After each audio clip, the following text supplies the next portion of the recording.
Hello students, how are you? तो hybridisation series में हम लेक्चर नंबर 5 लेके आए हैं। तो इससे पहले हम 4 लेक्चर पढ़ चुके हैं जिसमें हमने इंट्रोडक्शन ऑफ हाइब्रिडाइजेशन और टाइप्स ऑफ हाइब्रिडाइजेशन को कवर कर लिया है। तो अभी तक हमने जैसे टाइप्स ऑफ हाइब्रिडाइजेशन में एसपी से लेके sp3d3 तक हाइब्रिडाइजेशन को अच्छे से पढ़ा, ठीक है? और उसमें हमने 6 पेरेंट स्ट्रक्चर हमने पिछली बार किए थे, ठीक है? तो वो 6 पेरेंट स्ट्रक्चर को यूज करके हम कैसे डिफरेंट टाइप ऑफ जो ड्राइव्ड स्ट्रक्चर्स हैं वो हम बना सकते हैं, तरह-तरह के सारे स्ट्रक्चर हम डेवलप कर सकते हैं, डायरेक्टली या इनडायरेक्टली। अब धीरे-धीरे हम उसकी तरफ बढ़ेंगे। लेकिन वो ऐसे मॉलिक्यूल जिसमें लोन पेयर भी आते हैं, ठीक है? उनका स्ट्रक्चर पढ़ने से पहले एक छोटा-सा पार्ट है, ठीक है? वो पार्ट है डिटर्मिनेशन ऑफ हाइब्रिडाइजेशन कि अभी तक तो हम सारा ऑर्बिटल डायग्राम बना के हम हाइब्रिडाइजेशन को डिटरमिन कर रहे थे, जो पिछले लेक्चर में हमने सारा ऐसे एक्सप्लेन किया था। लेकिन इसमें अगर मान लो आपको सीधा फार्मूला दे दिया जाए, तो फार्मूले से हम किसी भी मॉलिक्यूल के अंदर हाइब्रिडाइजेशन कैसे निकाल सकते हैं, तो उसके लिए एक छोटा-सा फार्मूला है। देखने में लंबा लग रहा होगा लेकिन कुछ भी नहीं है, जब आप सॉल्व करोगे मैथमेटिकली तो सीधा-सीधा वैल्यू डाल के आंसर निकाला जा सकता है। बहुत आसान काम होता है, ठीक है? तो इस फार्मूले को पहले डिस्कस करना थोड़ा-सा इसलिए ज़रूरी था क्योंकि जब हम पढ़ें, ऐसे मॉलिक्यूल पढ़ेंगे जिसमें लोन पेयर भी आएँगे, तो वहाँ इससे जुड़ी हुई जो टर्म्स हैं, वो टर्म्स को यूज़ करना पड़ेगा। इसलिए हम पहले फार्मूला पहले लिख रहे हैं, ठीक है? तो इससे आप सिर्फ हाइब्रिडाइजेशन निकाल सकते हो डायरेक्टली। मॉलिक्यूल दिया हो, फार्मूला लगाओ, वैल्यूज़ पुट करो और हाइब्रिडाइजेशन निकल आएगी, ठीक है? लेकिन जब आप ये लोन पेयर वाले स्ट्रक्चर भी सारे हम पढ़ लेंगे, उसके बाद मैं आपको एक ऐसा मेथड बताऊँगा, ठीक है? जिससे आप सीधा वो मेथड लगा के, डायरेक्ट मेथड लगा के सीधा-सीधा उसका स्ट्रक्चर भी डेवलप कर लोगे आप। स्ट्रक्चर भी डेवलप कर लोगे और उसका हाइब्रिडाइजेशन भी बहुत आसानी से आप बता पाओगे, ठीक है? तो वो हम मेथड बाद में करेंगे, लेकिन ये इसकी जो टर्म्स जुड़ी हुई हैं ऐसे मॉलिक्यूल्स के साथ, जिसमें आपके लोन पेयर्स होते हैं मॉलिक्यूल्स में, ठीक है? उसमें हम कैसे निकालेंगे या जिसमें bond pair plus lone pair सारा कुछ है, ठीक है? तो उसमें हम हाइब्रिडाइजेशन और स्ट्रक्चर कैसे निकालेंगे, तो उसके साथ कुछ टर्म्स जुड़ी हैं, जिस वजह से हम इस फॉर्मूले को थोड़ा-सा पहले करेंगे, ठीक है? तो ये फटाफट हम क्विक एक मैंने इस पे पहले नज़र डालेंगे, फ़ॉर्मूला सारा लिखा हुआ है, मैं टर्म्स आपको इसमें क्लियर कर देता हूँ। उसके बाद फिर मैं आपको एग्ज़ाम्पल्स लेके ये फ़ॉर्मूला कितनी आसानी से लगाया जा सकता है, तो वो चीज़ मैं आपको दिखाऊँगा, ठीक है? तो ये फ़ॉर्मूला इसको मैंने नाम दे दिया मेथड, ये मेथड है पूरा आपका जो सामने लिखा हुआ है, ठीक है?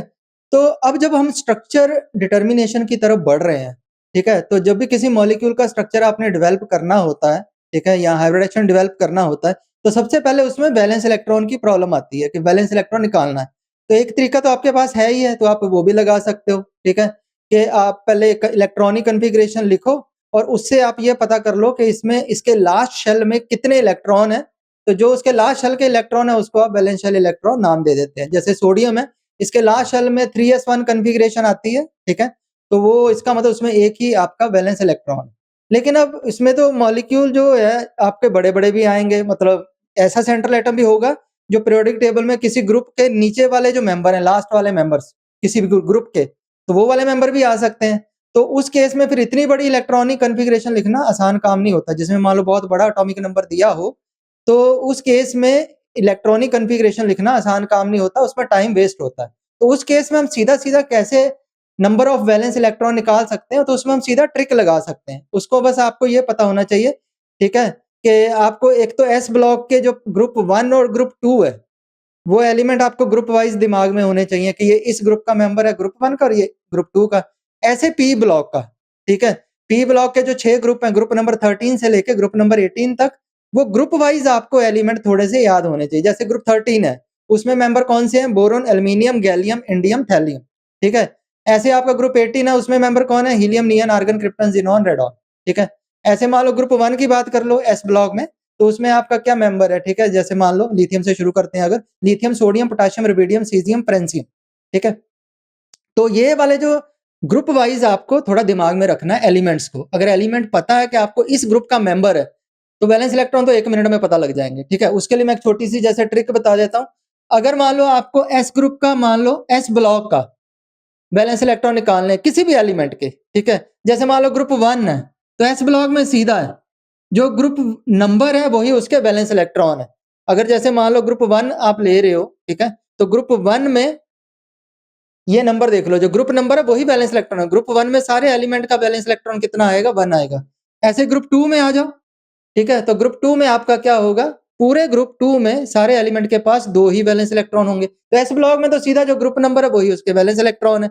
और पी ब्लॉक में भी आप ग्रुप लगा सकते हो, ठीक है। जैसे इसमें एग्जांपल लेना है, मान लो आपको रैंडमली आ जाए स्ट्रोंशियम में कितने वैलेंस इलेक्ट्रॉन है, स्ट्रोंशियम ग्रुप 2 का मेंबर है, तो इसका मतलब 2 वैलेंस इलेक्ट्रॉन है। ऐसे मान लो रुबिडियम का पूछ ले कि रुबिडियम में कितने वैलेंस इलेक्ट्रॉन है, तो रुबिडियम ग्रुप 1 का मेंबर है, इसका मतलब क्या है, उसमें 1 वैलेंस इलेक्ट्रॉन है, ठीक है।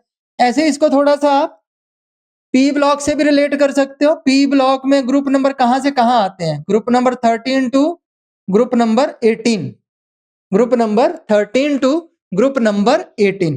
तो इसमें 6 ग्रुप आते हैं। तो इसमें थोड़ा ऐसे कर लेना कि जो ग्रुप नंबर है उसका जो दूसरा डिजिट है, उस जो दूसरा डिजिट है वो उसके वैलेंस इलेक्ट्रॉन। जैसे ग्रुप 13 का, जैसे मान लो मैं आपको रैंडमली एलिमेंट पूछ लेता हूँ, मान लो एलिमेंट है थैलियम। अब थैलियम किस ग्रुप में आता है, 13 के। 13 ग्रुप मतलब पी ब्लॉक का मेंबर है। तो पी ब्लॉक में क्या ट्रिक लगानी है, 13 ग्रुप दूसरा डिजिट 3, तो मतलब 3 वैलेंस इलेक्ट्रॉन है। ऐसे मान लो सिलिकॉन है, रैंडमली एलिमेंट पूछ लिया, एटॉमिक नंबर कुछ भी हो, एटॉमिक नंबर से आपको इलेक्ट्रॉनिक कॉन्फ़िगरेशन लिखने की जरूरत ही नहीं पड़ेगी। आप सीधा एलिमेंट पहचानो और ये पहचानो किस ग्रुप का एलिमेंट है, तो वैलेंस इलेक्ट्रॉन बता सकते हो। तो सिलिकॉन किस ग्रुप का मेंबर है, सिलिकॉन ग्रुप नंबर आपका 14 का मेंबर है। अब ग्रुप 14 का मेंबर है मतलब पी ब्लॉक का मेंबर है, तो पी ब्लॉक में क्या ट्रिक लगानी है, ग्रुप 14 मतलब दूसरा डिजिट 4, 4 वैलेंस इलेक्ट्रॉन। ऐसे कोई एक आधा रैंडमली ले लेते हैं ग्रुप 18 का, जैसे मान लो जिनॉन है, तो जिनॉन में कितने वैलेंस इलेक्ट्रॉन है, ठीक है। जिनॉन 18 ग्रुप का मतलब पी ब्लॉक का, तो पी ब्लॉक में क्या ट्रिक अप्लाई कर लो, 18 ग्रुप दूसरा डिजिट 8 वैलेंस इलेक्ट्रॉन। तो एस ब्लॉक में ग्रुप नंबर, जो ग्रुप नंबर वही वैलेंस इलेक्ट्रॉन, और पी ब्लॉक में जो ग्रुप नंबर उसका दूसरा डिजिट होगा वही उसके वैलेंस इलेक्ट्रॉन होंगे। तो इस तरह हम सीधा सीधा कैलकुलेशंस पे ध्यान देंगे करेंगे, क्योंकि सारी ये कैलकुलेशन करने के लिए आपको वैलेंस इलेक्ट्रॉन का पता होना बहुत जरूरी है, ठीक है। तो हम आते हैं अपने मेथड पे। अब जरा मेथड पे ध्यान दे लो आप, ठीक है। सबसे इसमें 3 स्टेप है सिंपल से। जब हम अप्लाई मैथमेटिकली अप्लाई करना शुरू करेंगे तो ये और भी सिंपल लगेगा फॉर्मूला, क्योंकि यहाँ तो टर्म्स बतानी पड़ती है ना थोड़ी बहुत। जैसे मान लो सबसे पहले कैलकुलेट करना एक टर्म एन, एन किसके बराबर, एन वी प्लस माइनस सी, ठीक है। एन वी, एन यहाँ बड़ा एन कैपिटल एन, ये छोटा एन, ठीक है।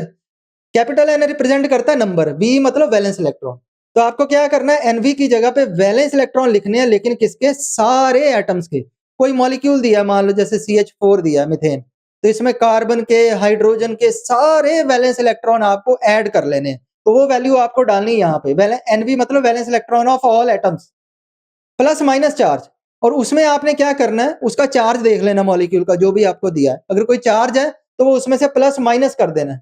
2 साइन क्यों दिए हैं, ठीक है। अब जैसे सिंपल सी बात है, अगर मैं आपको पूछूं आयरन में कितने इलेक्ट्रॉन है टोटल, ठीक है।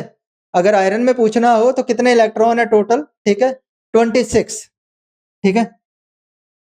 आयरन में 26 इलेक्ट्रॉन है, लेकिन अगर मैं यही चीज आपको ऐसे पूछता Fe+2 में कितने इलेक्ट्रॉन है, तो आप क्या बोलोगे, आप बोलोगे कि इसके पास 24 इलेक्ट्रॉन है, ठीक है। कैसे निकाले, अगर अब जरा ध्यान से दो, देखो जितने आयरन के पास इलेक्ट्रॉन थे 26, उसमें से आपने ये जितना चार्ज है पॉजिटिव वो क्या कर दिया, माइनस कर दिया, तो आपके पास आंसर आ गया 24। इसका मतलब जो चार्ज है वो टोटल इलेक्ट्रॉन में से माइनस होता है, ठीक है। अगर पॉजिटिव चार्ज है +2 है तो आपने कर दिया यहाँ पे -2।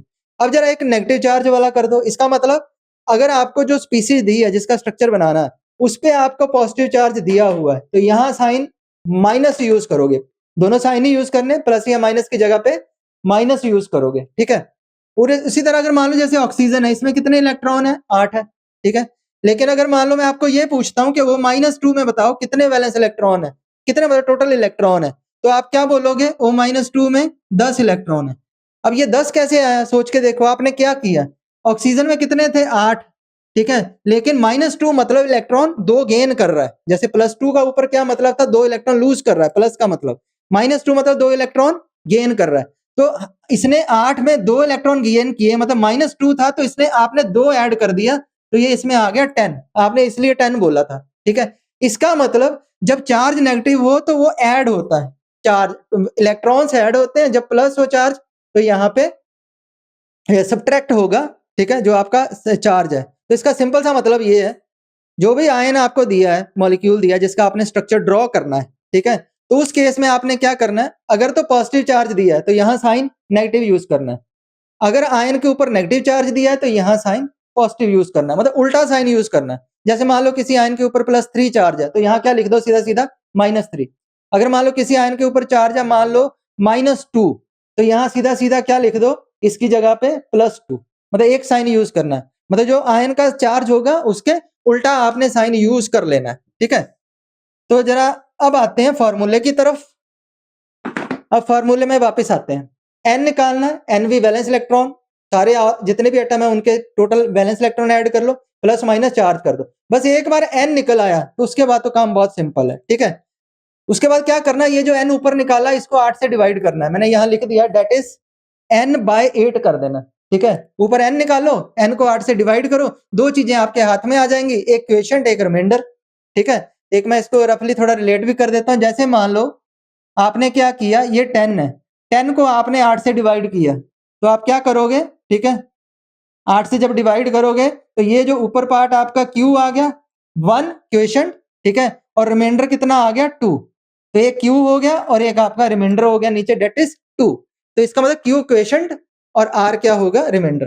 तो इसका मतलब ये हुआ कि जब भी आप क्या करोगे, n को 8 से डिवाइड करोगे, दो टर्म्स आएंगे Q प्लस R। तो इसमें जो Q है ये आपको नंबर ऑफ सिग्मा बॉन्ड बता देगा, जो R है वो आपको नंबर ऑफ अनशेयर्ड इलेक्ट्रॉन बता देगा, ठीक है। और जब R को 2 से डिवाइड करोगे तो नंबर ऑफ लोन पेयर निकल आएंगे। इसका मतलब Q और R से आपको दो चीजें मेन निकल आएंगी, ठीक है।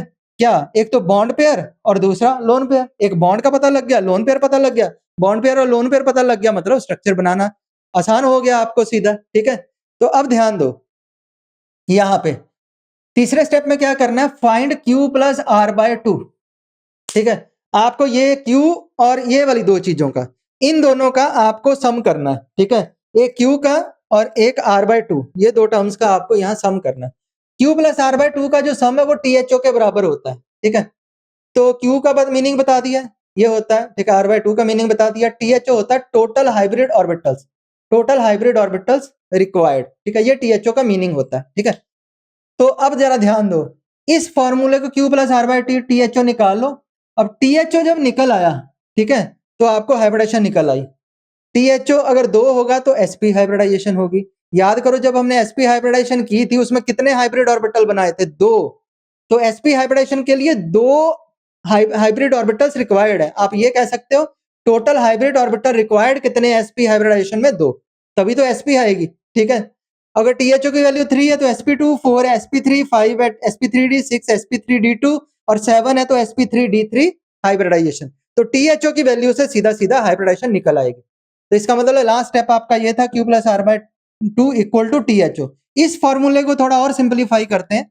Q की जगह क्या लिख सकते हैं, number of sigma bond, Q की जगह सिग्मा लिख सकते हैं। R/2 की जगह क्या लिख सकते हैं, लोन पेयर। तो इसका मतलब इस फॉर्मूले को ऐसे भी तो लिख सकते हैं, sigma plus LP equal to THO। और उसी तरह से सिग्मा मतलब क्या है, बॉन्ड पेयर। तो इसका मतलब ये हुआ कि ये जो है सिग्मा की जगह बॉन्ड पेयर भी लिख सकते हैं। इसका मतलब इस फॉर्मूले को, यही फॉर्मूले को मॉडिफाई करके हम ऐसे भी लिख सकते हैं, BP plus LP equal to THO, BP plus LP equal to THO। तो आप क्या करो, ये दोनों फॉर्मूले आप हाईलाइट कर लो और इसको दिमाग में बिठा लो। इस फॉर्मूले से आप ऑर्गेनिक केमिस्ट्री में सारे जो है हाइब्रिडाइजेशन और अरेंजमेंट जो है एटम्स के अराउंड, सेंट्रल एटम के अराउंड बड़ी आसानी से बता सकते हैं। तो फटाफट 1 मिनट में ऐसे याद करो, sigma plus LP equal to THO और दूसरा BP plus LP equal to THO। अभी याद कर लेना है क्योंकि आगे सारी कैलकुलेशन में इस चीज का आपको यूज करना है। तो फिर दोबारा बोल रहे हैं, इसको याद करो अभी से, that is sigma plus LP equal to THO या फिर BP plus LP equal to THO, ठीक है। Bond pair plus lone pair equal to THO, ठीक है। और THO की वैल्यू इतनी होगी तो उसके अकॉर्डिंगली हाइब्रिडाइजेशन आप निकाल लोगे। 2 है, 2 से याद रखो, THO 2 है तो sp होती है। उसके बाद एक एक नंबर बढ़ाते जाओ तो एक एक हाइब्रिड ऑर्बिटल बढ़ता जाएगा। sp के बाद ऑर्डर तो पता ही है, sp2 sp3 sp3d sp3d2 sp3d3 hybridisation. Hybridisation पता लग गई तो उसका आपको स्ट्रक्चर भी पता लग जाएगा, ठीक है। दूसरा, जब ये फॉर्मूला आपने अप्लाई करना है तो कुछ चीजों का आपको ध्यान रखना है, ठीक है। जब ये सारा फॉर्मूला अप्लाई करना, फॉर्मूला बस इतना ही था तो वो मैंने नोट में लिख दिया। इस फॉर्मूले में जब हाइड्रोजन के वैलेंस इलेक्ट्रॉन आपने कंसीडर करने हैं वो 7 कंसीडर करने हैं। बाकी जो भी एलिमेंट है उसका तो आपको वैलेंस इलेक्ट्रॉन पता ही होगा। सिर्फ हाइड्रोजन का ध्यान रखना है, जब हाइड्रोजन के लिए यूज करना है, हाइड्रोजन में वैलेंस इलेक्ट्रॉन तो 1 होता है, पर हम इस फॉर्मूले में यूज करने के लिए 7 यूज करेंगे। डिफरेंस क्यों आया? क्योंकि बाकी एलिमेंट में ऑक्टेट पूरा होता है, तो हाइड्रोजन के केस में डुप्लेट पूरा होता है। तो डिफरेंस को कवर करने के लिए उन्होंने फॉर्मूले में क्या चेंज कर दिया, उसने ये बोल दिया कि हाइड्रोजन के वैलेंस इलेक्ट्रॉन कितने कंसीडर कर लो, 7, क्योंकि फॉर्मूला तो खुद ही बनाया ना, ठीक है। तो उसके बाद अगर 2 या 2 से ज्यादा सेंट्रल एटम है तो ये फॉर्मूला नहीं लगेगा, एक ही सेंट्रल एटम होगा तब लगेगा। और तीसरा, अगर कोई ऑड इलेक्ट्रॉनिक स्पीसीज है जिसमें टोटल इलेक्ट्रॉन ऑड आते हों, तो वहां ये फॉर्मूला अप्लाई नहीं होगा, ठीक है। जैसे मान लो NO है, NO में टोटल इलेक्ट्रॉन गिन लो कितने हैं, नाइट्रोजन 7 है, ऑक्सीजन 8 है, 7 और 8 15 इलेक्ट्रॉन है, ये ऑड इलेक्ट्रॉन है, तो वहां पे ये फॉर्मूला अप्लाई नहीं होगा। तो ऑड इलेक्ट्रॉनिक स्पीसीज में ये फॉर्मूला अप्लाई नहीं होता, ठीक है। तो ये फॉर्मूला नोट कर लो। अब मैं इसको अप्लाई करना आपको बताता हूं, ठीक है, कि कैसे इसको अप्लाई करके हम डिफरेंट टाइप ऑफ मॉलिक्यूल्स, कोई भी मॉलिक्यूल दिया हो तो उसमें हम हाइब्रिडाइजेशन कैसे बता सकते हैं। नोट कर लो इसको। तो चलिए अब हम ये फॉर्मूला समझते हैं कि अप्लाई कैसे करना है, कि जब आपको कोई मॉलिक्यूल दिया हो तो उसमें ये फॉर्मूला अप्लाई करके हम कैसे आसानी से इसमें हाइब्रिडाइजेशन निकाल सकते हैं। जैसे मान लीजिए ये एग्जांपल दिया है आपको PF5 का, इसमें आपको हाइब्रिडाइजेशन बतानी है। तो अब PF5 में सबसे पहले फिर वही से स्टार्ट करोगे आप। कैसे स्टार्ट करोगे? Method step 1। सबसे पहले हमने क्या लिखा था, फॉर्मूला देखते रहना, आपने नोट कर लिया फॉर्मूला पहले, वो बता रहा हूँ। स्टेप 1 में आपको क्या करना था, N निकालना था, N equal to NV plus minus C, N equal to NV plus minus C, ठीक है। तो N निकालने जा रहे हैं सिर्फ स्टेप 1 में। NV क्या था, valence electron of all atoms. पहले आ जाओ फास्फोरस, 15th ग्रुप का है, P ब्लॉक का, तो 15 का दूसरा डिजिट 5, कितने वैलेंस इलेक्ट्रॉन फास्फोरस के पास, 5, प्लस पहले NV निकालना है सिर्फ, चार्ज तो बाद में देखेंगे, C ये पार्ट बाद में देखेंगे। उसके बाद आ गया फ्लोरीन, एक फ्लोरीन के पास कितने वैलेंस इलेक्ट्रॉन है, ग्रुप 17, P ब्लॉक, 17 का दूसरा digit 7, that is 7 valence electron. एक फ्लोरीन के पास 7, तो 5 के पास कितने, तो ऐसे करके लिख लो 7 इंटू 5, या ऐसे लिख लो, हाँ ठीक है, 7 इंटू 5 कर लो, 5 इंटू 7 फिर थोड़ा समझना मुश्किल हो जाएगा। 7 इंटू 5, ठीक है। ये जो चीज अभी मैंने निकाली है, ये निकाला है NV प्लस, ये NV टर्म।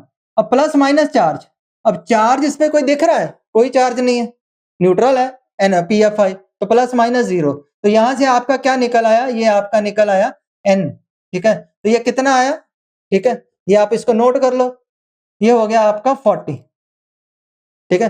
तो N निकल आया 40। तो बस ये जब आपने निकाल लिया, तो अब तो स्टेप 2 क्या था, स्टेप 2 में क्या करना था, N को 8 से डिवाइड करना था, N बाय 8, मतलब क्या करो, 40 बाय 8।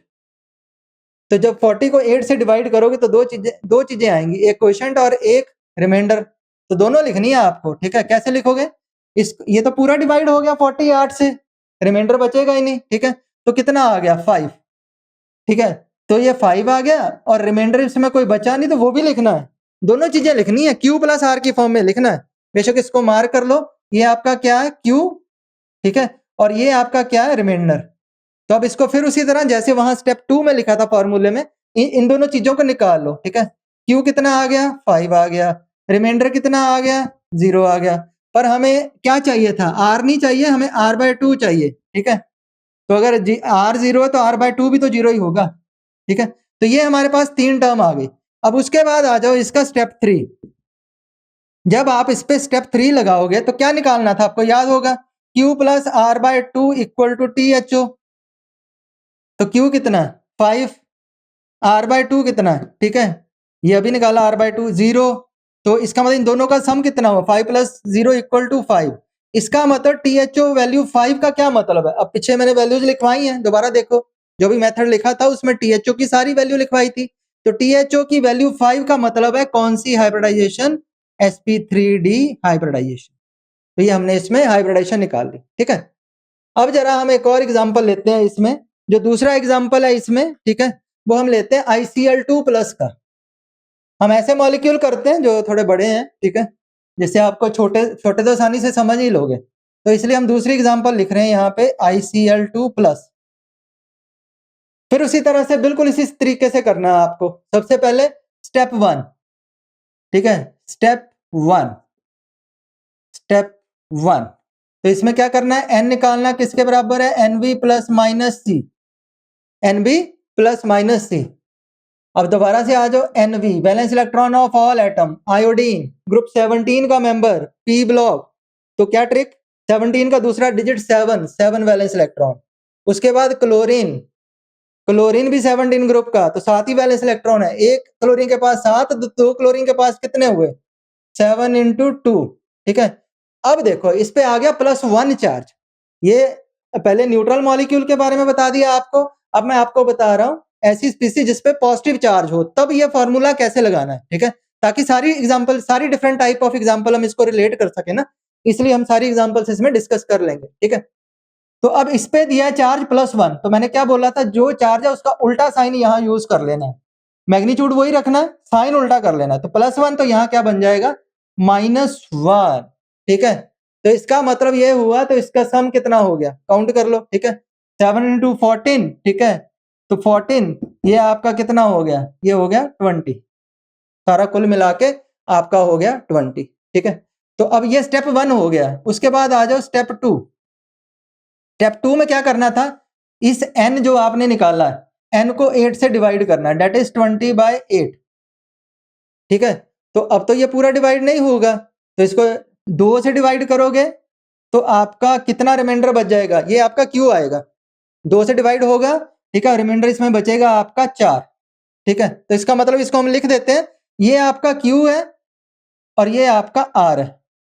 तो अब दोबारा सारी टर्म्स दोबारा लिख देते हैं, यहां आपका क्या दिया हुआ है, क्यू। ठीक है, क्यू कितना आ गया 2, आर कितना आया 4, रिमाइंडर इसमें कितना है 4, लेकिन हमें निकालना क्या है, हमें तो r/2 निकालना है। तो r/2 कितना है, तो इसका मतलब ये आपका आ गया 4/2, r4 था तो 4/2 डेट इज 2। चलो ये सारी टर्म्स हमने निकाल ली। अब आ जाओ स्टेप 3 में। स्टेप 3 में, तो जब आप स्टेप 3 में जाओगे तब आप देखो क्या करोगे, फिर आप निकालते हो Q plus r/2 equal to THO, ये चीज निकालोगे। Q कितना निकाला 2, r/2 कितना निकाला आपने 2, तो 2/2 कितना हो गया, 2 + 2 4, और THO की वैल्यू 4 का क्या मतलब था, फिर से दोबारा देखो जहां हमने फॉर्मूला लिखा था, तो THO की 4 का मतलब था ये हाइब्रिडाइजेशन कौन सी बनी, sp3 हाइब्रिडाइजेशन, चेक कर लो चाहे। ठीक है, तो ICl2+ में हाइब्रिडाइजेशन होती है sp3 हाइब्रिडाइजेशन। ठीक है, तो अब और एग्जांपल इसमें करते हैं हम। चलो अब हम तीसरी एग्जांपल करते हैं, ऐसी एग्जांपल लेते हैं जिसमें नेगेटिव चार्ज आ जाए। ठीक है, तो इसके लिए हम एग्जांपल चुनते हैं ये वाली, ClO4-। ठीक है, तो इसके लिए हमने एग्जांपल चुनी ClO4-। तो इसमें फिर उसी तरह से सबसे पहले आपने क्या करना है, स्टेप 1 निकालना है। तो स्टेप 1 में क्या करना था, आपको निकालना था n equal to NV plus minus C, n small n equal to NV। Chlorine के पास 17 ग्रुप का मेंबर, दूसरा डिजिट 7, तो कितने वैलेंस इलेक्ट्रॉन, 7 वैलेंस इलेक्ट्रॉन। पर ऑक्सीजन 16 ग्रुप, पी ब्लॉक का मेंबर, तो 16 का दूसरा डिजिट 6, तो 6 वैलेंस इलेक्ट्रॉन। तो एक ऑक्सीजन के पास 6, तो 4 ऑक्सीजन के पास 6 इंटू 4। ठीक है, अब यहां चार्ज आ गया माइनस, माइनस मतलब -1, तो अब यहां क्या लिखनी है, ये तो हो गया एनवी, अभी तो एनवी लिखा है सारा, तो अभी हम प्लस माइनस ही करना है। तो -1 का उल्टा करके लिख दो यहाँ पे +1। ठीक है, तो अब इसको काउंट कर लो, कितना हो गया ये आपका, ये हो गया आपका 32। तो स्टेप 1 आपका आ गया, n निकाला हमने 32। तो स्टेप 2 तो सिंपल ही है बिल्कुल। स्टेप 2 में क्या करना है, n/8, ये n निकाला है 32, इसको किससे डिवाइड कर देना, 8 से, ये तो पूरा डिवाइड हो गया। तो ये आपका आ गया q, क्वेश्चन इसका कितना आएगा 4, और इसमें रिमाइंडर बचेगा 0, तो इसको भी मार्क कर लो, ये आपका q है और ये आपका क्या r है। तो वैल्यूज लिख लो फिर दोबारा से, q हमने जो निकाला वो 4 निकाला, r कितना निकाला 0 निकाला, पर हमें निकालना क्या है r/2, तो ये भी कितना होगा 0 होगा। तो अब आ जाओ स्टेप 3 में। स्टेप 3 में भी बिल्कुल सीधा है, क्या लिखेंगे हम इसमें, Q plus r/2 equal to THO। ठीक है, अब वैल्यू डालो, Q कितना निकाला 4, r/2 ठीक है कितना निकाला 0, THO कितना आ गया 4, और THO 4 का मतलब क्या होता है, वो टेबल देखो जो अभी हमने बनाया था, जब फॉर्मूला लिखा था, तो ये होता है sp3 हाइब्रिडाइजेशन। ठीक है, तो ये हो गया आपका तीसरा एग्जाम्पल। अब जरा हम दो एग्जाम्पल वो ले लेते हैं जहां हाइड्रोजन सराउंडिंग एटम में आता है, क्योंकि उस फॉर्मूले की लिमिटेशन या बोलो या हमने नोट करके एक स्पेशल चीज लिखी थी। बाकी सारे एलिमेंट में जो आपने वैलेंस इलेक्ट्रॉन लिखने हैं वो तो सीधा सीधा पीरियोडिक टेबल से आप निकाल ही लोगे। सिर्फ हाइड्रोजन में ध्यान देना पड़ता है इस फॉर्मूले को यूज करने के लिए, तो उसके वैलेंस इलेक्ट्रॉन आपको कितने कंसीडर करने हैं, 7 कंसीडर करने हैं इस फॉर्मूले को यूज करने के लिए। ठीक है, तो हम एग्जाम्पल इसके लिए ले रहे हैं जो, ठीक है, वो एग्जाम्पल हम ले रहे हैं वाटर का। फॉर्मली यूज करना भी है आपको, तो इसमें हम ले रहे हैं वाटर। तो फिर उसी तरह से सबसे पहले स्टेप वन में क्या करना है, n equal to n v plus minus सी। अब ध्यान से देखना, n निकालना है आपको, स्मॉल n, ये तो एन वी हाइड्रोजन। ऐसे तो एक बैलेंस इलेक्ट्रॉन होता है, पर हमने नोट में लिखवाया है ये फॉर्मूले को यूज करने के लिए हाइड्रोजन के बैलेंस इलेक्ट्रॉन कितने कंसीडर करने हैं, 7। तो एक हाइड्रोजन के पास 7 बैलेंस इलेक्ट्रॉन है, दो हाइड्रोजन के पास क्या कर दोगे, 7 इंटू 2। अब आ गया ऑक्सीजन, ऑक्सीजन के पास वैलेंस इलेक्ट्रॉन 16 ग्रुप का मेंबर, दूसरा डिजिट 6, तो 6 वैलेंस इलेक्ट्रॉन, ठीक है, प्लस 6। ये हो गया एनवी वाली टर्म। तो प्लस माइनस चार्ज, चार्ज कोई है नहीं, वाटर न्यूट्रल, तो वो सीधा प्लस माइनस 0 लिख दो, नहीं भी लिखना तो मत लिखो। ठीक है, तो इसका मतलब ये हुआ कि एन आपका कितना आ गया, 20 आ गया इसमें। ठीक है, अब एन आपका 20 आ गया। स्टेप 2 सिंपल, अब तो सीधा ही है। स्टेप 2 में क्या करना था, ये जो एन निकाला है इसको आपने 8 से डिवाइड करना, मतलब 20 को आप 8 से डिवाइड कर दो। ठीक है, तो ये तो फिर पहले वाले की तरह ही आ गया। इसमें आपका क्या आएगा फिर, ठीक है, ये 2 से डिवाइड होगा और साथ में इसमें 4 इसका रिमाइंडर बचेगा। तो इसका मतलब इसका 2 क्यू आ गया और रिमाइंडर इसका कितना आ गया, 4 आ गया। ठीक है, तो ये वैल्यूज लिख लो साइड में। क्यू आपका आया 2, रिमाइंडर आया आपका 4। ठीक है, और हमें चाहिए r बाय 2, तो इसका मतलब ये क्यू r कितना था, 4, 4 बाय 2 इक्वल टू 2। तो लास्ट स्टेप इसका स्टेप 3, जिसमें आपको निकालना होता है q plus R by 2 equal to T H O. तो q कितना निकाला हमने, 2, तो ये 2 लिख दिया। r बाय 2 कितना निकाला हमने, 2, कितना लिख दिया, 4। तो THO4 का मतलब क्या था, sp3 हाइब्रिडाइजेशन। इसका मतलब वाटर के अंदर भी कौन सी हाइब्रिडाइजेशन है, डेट इज sp3 हाइब्रिडाइजेशन। ठीक है, तो ये हो गया हमारा ऐसा एग्जांपल जिसमें हाइड्रोजन सराउंडिंग एटम में आता है। तो एक मैं और एग्जांपल दे देता हूं हाइड्रोजन की, जिसमें हाइड्रोजन सराउंडिंग एटम में हो, क्योंकि इसमें थोड़ा ध्यान रखना पड़ता है हाइड्रोजन वाले में। ठीक है, ये नोट कर लो पहले।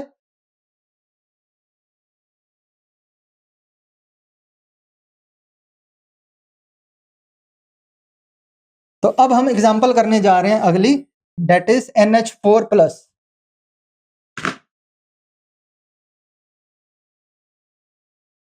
तो अगली एग्जांपल है अमोनियम आयन NH4 प्लस। तो बस उसी तरह फटाफट लिखते जाओ, अब तो आप सीख गए। स्टेप 1 क्या निकालना है आपको, स्मॉल n किसके बराबर होगा, NV प्लस माइनस सी। फटाफट, स्मॉल n नाइट्रोजन के वैलेंस इलेक्ट्रॉन 5, 15 ग्रुप का मेंबर है, दूसरा डिजिट 5, तो 5 वैलेंस इलेक्ट्रॉन। हाइड्रोजन के कितने होता है, एक है, इस फॉर्मूले में कितने कंसीडर करने हैं, 7। तो एक हाइड्रोजन के पास 7 है, 4 हाइड्रोजन के पास 7 इंटू 4 है। ठीक है, तो ये तो हो गया एनवी वाली टर्म सारी। अब इसमें आपको करना है प्लस माइनस चार्ज। अब इसमें +1 दिया रखा है, प्लस मतलब +1 चार्ज है, +1 का उल्टा करके लिखना है -1। ठीक है, तो इसका सम करोगे तो ये आपका आंसर आएगा 32।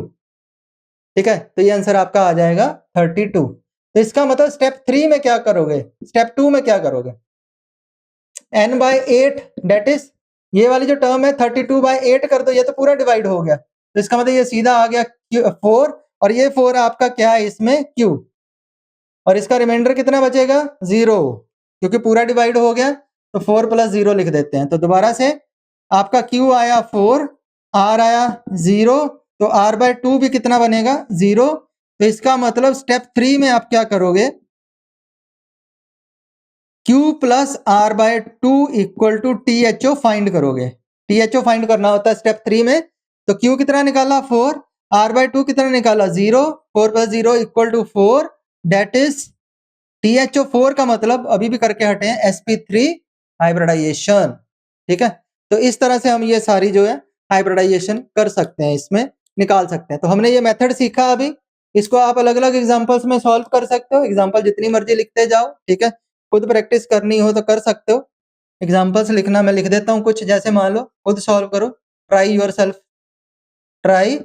योरसेल्फ। आप इस पे लगा सकते हो, जैसे मान लो ClF3 PCl4+ और कुछ लिख लो, ज़ीनॉन Fe3+ HgOF4 और 1-2 लिख लो। खुद प्रैक्टिस कर लेना, खुद ये मेथड लगा लेना, ठीक है? 1-2 एग्जांपल आपको और लिख देता हूँ। जैसे मान लो पहले ICl4 ये कर लो, Xg जो थोड़ा अलग हो जाएगी, XgO2F2 ये वाली, XgO2F2 और ऐसे ही एक ये कर लो SF5-। तो इन सभी पे आप ये लगा के देख लेना, एक आधा हाइड्रोजन वाला भी लिख लो, खुद अप्लाई करके देख लेना H3O+। तो ये सारे मॉलिक्यूल्स पे आप अप्लाई करके ये फार्मूला सीख जाओगे। फार्मूला करने के बाद, फार्मूला सीख लेने के बाद आपको ये पता लग जाएगा कि मॉलिक्यूल आपको कोई भी दिया हो, आयन दिया हो, ठीक है? उसके अंदर आप क्या कर सकते हो, हाइब्रिडाइजेशन निकाल सकते हो ये मेथड लगा के, ठीक है? इसके अलावा भी मैं आपको एक मेथड बताऊंगा बाद में, जब हम ऐसे मॉलिक्यूल पढ़ लेंगे सारे जिसमें लोन पेयर लगाने पे कौन-कौन सा स्ट्रक्चर आता है, उनका शेप्स का क्या नाम है, जब हम वो सारा पार्ट पढ़ लेंगे, उसके बाद फिर एक फाइनल मेथड आपको बताऊंगा, वो सिर्फ एक ही मेथड से हाइब्रिडाइजेशन भी सीख जाओगे और स्ट्रक्चर भी पूरा डेवलप करना सीख जाओगे, ठीक है? उस केस में तो इस फार्मूले की जरूरत सिर्फ हमें इसलिए पड़ी यहाँ सॉल्व करवाने की, क्योंकि जो अगला पार्ट है जिसमें लोन पेयर आते हैं मॉलिक्यूल्स में, वहां इससे जुड़ी हुई कई टर्म जैसे Q और R/2 या जैसे सिग्मा प्लस LP वाला जो था अभी हमने पढ़ा, तो वो यूज होता है, इसलिए इसको हमने यहाँ पढ़ लिया थोड़ा सा। तो इस मेथड को आप देख लेना एक बार अच्छे से। तो अब हम अगला पार्ट शुरू करते हैं करेंगे। ये पार्ट है आपका hybridization in molecules having bond pair as well as lone pair. तो पहले ये सारा लिख लो। तो अभी हम डिस्कस करने जा रहे हैं hybridization in molecules having bond pair as well as lone pair.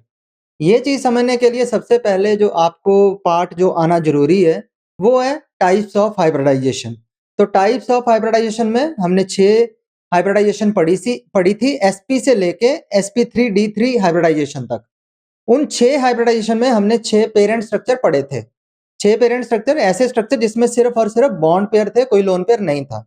अगर वो आपको 6 पेरेंट स्ट्रक्चर आते हैं अच्छी तरह से, तो आने वाला जो पार्ट है, मतलब जितनी भी आपने स्ट्रक्चर डेवलप करनी है आपने ये केमिकल बॉन्डिंग में या अदर चैप्टर्स में, तो डायरेक्टली इनडायरेक्टली वो 6 पेरेंट स्ट्रक्चर का यूज करके आप बड़ी आसानी से कर सकते हो।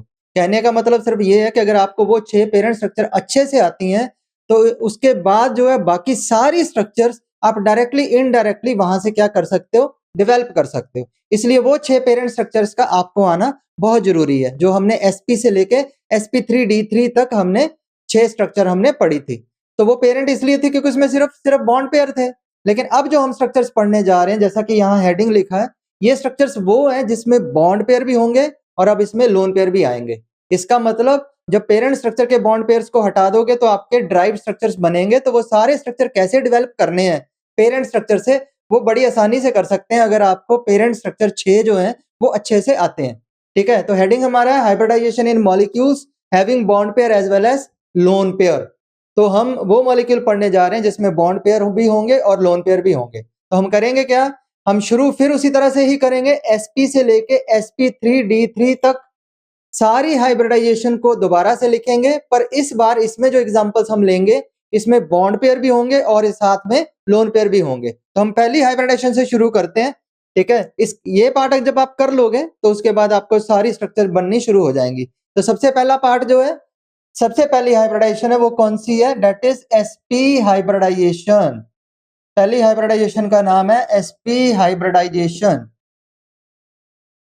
तो अब आपको याद होगा हमने एक फार्मूला लिखा था, इससे पिछला जो इसमें जो हमने एक फार्मूला लिखा था जिसमें हमने कहा था कि मॉलिक्यूल अगर दिया हो तो डायरेक्टली उसका हाइब्रिडेशन कैसे निकाल सकते थे। उस फार्मूले में हमने एक टर्म लिखी थी अगर आपको याद हो, Q plus R/2 equal to THO। और उसी फार्मूले में ये भी लिखा था Q की जगह सिग्मा लिख सकते हैं, R/2 की जगह लोन पेयर लिख सकते हैं। तो इसको ऐसे भी लिखा था sigma plus LP equal to THO, sigma plus lone pair, sigma bond plus lone pair equal to THO, total hybrid orbitals. और इसी की जगह ऐसे भी लिखा था, सिग्मा की जगह हमने ये लिख लिया था bond pair plus lone pair equal to TH। ठीक है, bond pair plus lone pair equal to TH। तो हम इस वाले फॉर्मूले का अब यहाँ पे यूज करके सारी स्ट्रक्चर्स को डेवलप करना शुरू करेंगे। BP plus LP equal to THO, मतलब bond pair plus lone pair equal to total hybrid orbitals, जैसा कि मैंने फॉर्मूले में अच्छे से आपको समझाया था। तो हम यहाँ पे स्टार्ट कर रहे हैं। पहला, BP plus LP equal to THO। तो ये हमने अच्छे से पढ़ा था कि sp हाइब्रिडाइजेशन के लिए THO की वैल्यू कितनी होनी चाहिए, 2। Total hybrid orbital required 2। तो इसका मतलब आप इसको ऐसे लिख सकते हो कि BP और LP का सम अगर 2 आएगा तो कौन सी हाइब्रिडाइजेशन होगी, sp हाइब्रिडाइजेशन। sp hybridisation. और अगर sp हाइब्रिडाइजेशन होगी तो अरेंजमेंट एक ही पॉसिबल है, डेट इज लीनियर अरेंजमेंट। ठीक है, पेरेंट स्ट्रक्चर वाला जो अरेंजमेंट आएगा वो कौन सा आएगा, लीनियर, वो हमने लिखा था वहां पे। ठीक है, तो हमने इस फॉर्मूले में THO की वैल्यू डाल दी। अगर sp हाइब्रिडाइजेशन आपको चाहिए तो THO की वैल्यू कितनी होनी चाहिए, 2। तो हमने ऐसे लिख दिया BP plus LP equal to 2। तो कौन सी होगी फिर hybridisation, that is sp hybridisation. अब जरा इस फॉर्मूले को हम ध्यान से देखते हैं। ठीक है, bond pair plus lone pair equal to 2, इन दोनों का सम कितना आना चाहिए, 2। ठीक है, इसमें एक चीज यहाँ पे ध्यान रखना है जरा थोड़ा सा, फिर आप स्ट्रक्चर खुद भी डेवलप कर सकते हो। वैसे तो स्ट्रक्चर दिया होगा, लेकिन अगर खुद मान लो आपने सोचना हो अपने आप तो कैसे सोच सकते हो। इस इक्वल टू के लेफ्ट साइड वाला जो पार्ट है BP और LP, लेफ्ट साइड वाला इक्वल टू के लेफ्ट साइड वाला जो पार्ट है, लेफ्ट हैंड साइड, वो वाला पार्ट आपको नंबर ऑफ वैलेंस इलेक्ट्रॉन बता देता है सेंट्रल एटम के। अगर आपको वैलेंस इलेक्ट्रॉन पता लग जाए सेंट्रल एटम के, तो आप ये बता सकते हो वो पीरियोडिक टेबल में किस ग्रुप में आता है। इसलिए हम पहले ये सीखते हैं कि इससे आपको वैलेंस इलेक्ट्रॉन कैसे पता लगते हैं, लेफ्ट हैंड साइड वाले। ठीक है, तो अगर जैसे मान लो सिंपल सी एग्जांपल है, जैसे मान लो वाटर लिखते हो, तो वाटर में ये फॉर्मूले में ऑक्सीजन आपका सेंट्रल एटम है। ऑक्सीजन के पास कितने वैलेंस इलेक्ट्रॉन है, ग्रुप 16, दूसरा डिजिट 6, तो मतलब 6 वैलेंस इलेक्ट्रॉन। ठीक है, अब इसके साथ जोड़ना क्या, ऑक्सीजन के साथ वाटर में 2 हाइड्रोजन। तो इसका मतलब ये हुआ, तो हाइड्रोजन वैसे पता है आपको कितने बॉन्ड बनाता है, 1 बॉन्ड बनाता है। ठीक है, तो 1 बॉन्ड बनाने के लिए नेचुरली सिंपल सी बात है, हाइड्रोजन एक के साथ एक इलेक्ट्रॉन शेयर करेगा। इसको और सिंपलीफाई कर लो, जब हाइड्रोजन इसके साथ 1 बॉन्ड बनाता है तो वो ऑक्सीजन का 1 इलेक्ट्रॉन खा जाता है। ठीक है, सिंगल बॉन्ड बनाने वाला एटम सेंट्रल एटम का 1 इलेक्ट्रॉन खा जाता है। ठीक है, तो हाइड्रोजन ने क्या किया, 1 इलेक्ट्रॉन खा लिया, मतलब बॉन्ड बनाने में यूज कर लिया। ऐसे हाइड्रोजन जब दूसरा हाइड्रोजन लगाओगे, वो इसका दूसरा बॉन्ड बना लेगा दूसरे इलेक्ट्रॉन के साथ, ऑक्सीजन के दूसरे इलेक्ट्रॉन के साथ। इसका मतलब इस हाइड्रोजन ने इसका दूसरा इलेक्ट्रॉन खा लिया। 2 हाइड्रोजन ने ऑक्सीजन के सेंट्रल एटम के 2 इलेक्ट्रॉन खा लिए, मतलब खत्म हो गए 2 इलेक्ट्रॉन। ठीक है, तो अब इस पे क्या बच गया, इस चीज पे ध्यान दो। ये एक बच गया लोन पेयर, और ये एक इलेक्ट्रॉन का पेयर क्या बच गया, लोन पेयर। ऐसा इलेक्ट्रॉन का पेयर जो बॉन्डिंग में पार्टिसिपेट नहीं करता, उसको हम क्या बोल देते हैं, लोन पेयर। ठीक है, अब ध्यान दो इसमें, ये जब आपने बॉन्ड बनाया था इसी को तो बॉन्ड पेयर बोलते हैं। ऐसे ये जो बॉन्ड है ये भी आपका क्या, इसको इसी को तो बॉन्ड पेयर बोलते हैं। ठीक है, तो अब ध्यान दो, तो इसका मतलब सेंट्रल एटम पे ध्यान दो, एक बॉन्ड बनाने में सेंट्रल एटम का 1 इलेक्ट्रॉन यूज होता है। एक बॉन्ड बनाने में सेंट्रल एटम का 1 ही इलेक्ट्रॉन यूज होता है। इसका मतलब जितने बॉन्ड पेयर बने हो उतने valence electron central atom use करता है। जितने बॉन्ड बनाने हो सेंट्रल एटम को, उतने बॉन्ड बनाने में उसके उतने इलेक्ट्रॉन यूज हो जाते हैं। तो 2 बॉन्ड पेयर बनाने में सेंट्रल एटम के 2 इलेक्ट्रॉन यूज हो गए, खत्म हो गए। पर अगर ध्यान दो लोन पेयर में सेंट्रल एटम के कितने इलेक्ट्रॉन यूज हो रहे हैं, एक लोन पेयर में 2 इलेक्ट्रॉन यूज होते हैं। तो एक लोन पेयर में सेंट्रल एटम के 2 इलेक्ट्रॉन यूज हो जाते हैं। ठीक है, तो इसका मतलब सीधा सी ट्रिक ये है कि एक बॉन्ड पेयर बनाने में सेंट्रल एटम का 1 इलेक्ट्रॉन यूज होता है, और एक लोन पेयर बनाने में सेंट्रल एटम के 2 इलेक्ट्रॉन यूज होते हैं। तो यही चीज आप यहाँ अप्लाई करोगे। ठीक है, तो यहाँ अगर आप ध्यान से देखो, ये कोई ऐसा सेंट्रल एटम है, एक्चुअल में ये जो लेफ्ट हैंड साइड है ये आपको सेंट्रल एटम के वैलेंस इलेक्ट्रॉन बता देगी, ये बताया था मैंने आपको। तो ये कोई ऐसा सेंट्रल एटम है जिसके पास, ठीक है, इन दोनों का सम, बॉन्ड पेयर और लोन पेयर का सम कितना आना चाहिए, 2 आना चाहिए। ठीक है, अब पॉसिबिलिटी आप खुद बना सकते हो। ठीक है, पॉसिबिलिटी आप खुद बना सकते हो। अब बताओ, ये लेफ्ट हैंड साइड पे हम क्या लिखेंगे, ये वैल्यू आपकी 2 आ जाए। ठीक है, तो 2 पॉसिबिलिटी है। पहली पास यह हो सकता है 2 + 0 = 2, या 1 + 1 = 2। आपको 2 के बराबर करना है, लेफ्ट हैंड साइड को 2 के बराबर करना है। ठीक है, 2 पॉसिबिलिटी है, 2 + 0 या 1 + 1। ठीक है, तो अब ध्यान दो, तो पहली पॉसिबिलिटी कैसे लिखनी है, ठीक है। पहले पॉसिबिलिटी कोशिश करो हमेशा वो पॉसिबिलिटी लिखो जिसमें लोन पेयर 0 हो, और लोन पेयर 0 हो, ठीक है। उसका फायदा ये होता है कि जब पहली पॉसिबिलिटी जिसमें लोन पेयर 0 होगा, तो ये ऐसा स्ट्रक्चर बनेगा जो पेरेंट स्ट्रक्चर बनेगा। तो पेरेंट स्ट्रक्चर से बाकी के स्ट्रक्चर ड्राइव करने आपको आसान हो जाएंगे थोड़े से। तो इसलिए मैं पहली पॉसिबिलिटी ये बना रहा हूँ, लोन पेयर को 0 रख रहा हूँ। इसका मतलब बॉन्ड पेयर कितने लेने पड़ेंगे, तो 2 प्लस 0 करोगे तभी तो 2 आएगा। ये पहली पॉसिबिलिटी होगी, 2 प्लस 0 इक्वल टू 2। पहली पॉसिबिलिटी ये है, ठीक है। इसका एग्जाम्पल अभी करेंगे हम, ठीक है। एक पॉसिबिलिटी और हो सकती है 1 प्लस 1 इक्वल टू 2, लेकिन केमिस्ट्री में जो हमें एग्जाम्पल्स पढ़नी है, हमें मैथमेटिकल कम्बिनेशन सिर्फ उसके बनाने हैं, ठीक है। अब ऐसे कम्बिनेशन करना क्या होता है, ये कम्बिनेशन बनाने होते हैं लेफ्ट हैंड साइड में आपको, ठीक है। जैसे पहला सीख लिया, अब अगले कम्बिनेशन कैसे बनाने हैं। अगर मान लो और बनाने पड़े आपको, तो कम्बिनेशन कैसे बनाओगे मैथमेटिकली, तब क्या करना है, ये नंबर बढ़ाते जाओ, ये नंबर कम करते जाओ, ये नंबर बढ़ाते जाओ, ये नंबर कम करते जाओ, सारी पॉसिबिलिटी सामने आ जाएंगी, ठीक है। जैसे अगली अगर पॉसिबिलिटी बनानी होती तो क्या होता, 0 का 1 हो जाता, ये बढ़ा देते, और 2 का क्या कर देते, 1 कर देते, ये भी 1 हो जाता। तो लेकिन वो उस पॉसिबिलिटी में हमें कोई एग्जाम्पल करनी नहीं है, तो इसलिए हमें जो एग्जाम्पल्स करनी है, हम पॉसिबिलिटी को हम सिर्फ वहीं तक लिखेंगे, क्योंकि मैथमेटिकल तो कई पॉसिबिलिटी हो सकती है, पर केमिस्ट्री में वो एग्जाम्पल अवेलेबल है या नहीं, ठीक है, वो आपको देखना है। तो पहली पॉसिबिलिटी 2 प्लस 0। अब देखो यहां से कैसे हम स्ट्रक्चर खुद डेवलप कर लेते हैं। ये कॉम्बिनेशन है आपका 2 प्लस 0, मतलब ये कोई ऐसा सेंट्रल एटम है जिसने दो बॉन्ड पेयर बना रखे हैं, पर इसके पास कोई लोन पेयर नहीं है। ये कोई ऐसा सेंट्रल एटम है जिसने दो बॉन्ड बना रखे हैं, पर इसके पास कोई लोन पेयर नहीं है। तो दो बॉन्ड में सेंट्रल एटम के कितने इलेक्ट्रॉन यूज होंगे, तो यहां हमने यही तो सीखा था, एक बॉन्ड पेयर में सेंट्रल एटम का एक ही इलेक्ट्रॉन यूज होता है, ठीक है। तो इसका मतलब ये हुआ, एक बॉन्ड पेयर में एक इलेक्ट्रॉन यूज होता है, तो यहाँ तो सेंट्रल एटम ने दो बॉन्ड बना रखे हैं, तो ये कोई ऐसा सेंट्रल एटम है जिसने दो बॉन्ड बना रखे हैं, तो दो बॉन्ड में उसके दो इलेक्ट्रॉन यूज हुए हैं, ठीक है। तो अगर दो इलेक्ट्रॉन यूज हुए हैं, तो इसका मतलब इसके पास सिर्फ दो ही वैलेंस इलेक्ट्रॉन है, क्योंकि लोन पेयर तो कोई है नहीं है।